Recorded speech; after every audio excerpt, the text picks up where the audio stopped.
2 года исполнилась трагедии на шахте «Северная». Она унесла жизни 36 человек, горняков и спасателей МЧС, которые шли на помощь.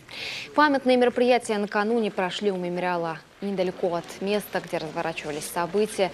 На траурном митинге представители Воркута-Угля заявили, что уже летом запустят современную систему безопасности, которая позволит избежать таких историй впредь.